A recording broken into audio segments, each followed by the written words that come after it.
കുറേ കാലമായിട്ടുള്ള ഒരു ആഗ്രഹമാണ് കേട്ടോ ഒരു നോമ്പ് എടുക്കണം എന്നുള്ളത്. സംഭവം എല്ലാ പ്രാവശ്യവും നോമ്പ് തുറക്കാൻ ഞാൻ കൂടുതലുണ്ടെങ്കിലും ഇതുവരെ ഒരു നോമ്പ് ഞാൻ എടുത്തിട്ടില്ല. എക്സൈറ്റ്മെന്റ് കൂടിയതുകൊണ്ടാണോ എന്നറിയില്ല, 3:30 ആകുമ്പോഴേക്കും ഞാൻ എണീറ്റ് റൂംമേറ്റ്സിനൊക്കെ വിളിച്ച് അത്താഴം കഴിക്കാനായില്ലേ എന്ന് ചോദിച്ചു തുടങ്ങിട്ടോ. തുടക്കത്തിലെ ആവേശം 2 മണിയൊക്കെ ആയപ്പോഴേക്കും അങ്ങ് അസ്തമിച്ച്. എത്ര മണിയാകുമ്പോ പോവാ ഫുഡ് കഴിക്കാൻ?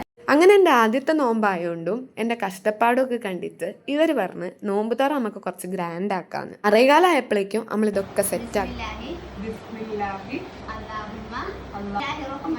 വിശന്നിട്ട് കണ്ണാണാനില്ലാത്തതുകൊണ്ട് പറഞ്ഞു തീരുന്നതിന് മുന്നേ എനിക്ക് തിന്നണം എന്നതിന് ഞാൻ ആദ്യമായിട്ടായിരിക്കും കേട്ടോ ഒരു ഈത്തപ്പഴം ഇത്രയും ആസ്വദിച്ച് കഴിക്കുന്നത്. ഇത്രയും നേരം ഫുഡ് കഴിക്കാണ്ടിരുന്നിട്ട് ഈ ഫുഡൊക്കെ കാണുമ്പോൾ ഭയങ്കര ഒരു സന്തോഷമായിരുന്നു കേട്ടോ. ശരിക്കും പറഞ്ഞാൽ എന്നും ഇവരെ കൂടെ ഫുഡൊക്കെ കഴിക്കാതിരുന്ന് ഞാൻ മൂക്കുമുട്ട അടിച്ചു മാറിയെങ്കിലും ഇന്നാണ് കേട്ടോ ഓരോ ഫീല് മനസ്സിലായത്. വീട്ടിലൊക്കെ വിളിച്ച് കാണിച്ചു കൊടുത്തപ്പോൾ ഇത്രയും വലിയ സെറ്റപ്പ് കണ്ടിട്ട് ഓര് ഞെട്ടി. ഇതിലത്തെ പകുതി ഫുഡും ഇവിടെ സേച്ച് വഴി നോമ്പ് തുറക്കായിട്ട് കൊടുക്കുന്ന ഫുഡാണ്. ഇന്ന് ശരിക്കും പറഞ്ഞാൽ ഭക്ഷണം കഴിക്കാൻ നല്ല അടങ്ങാറാണെങ്കിലും ഒരു തരി പോലും ഞങ്ങൾ വേസ്റ്റ് ആക്കി. ഇന്നത്തേക്ക് അപ്പം അത്രേ ഉള്ളൂ. അപ്പോൾ ഓക്കെ, ബൈ.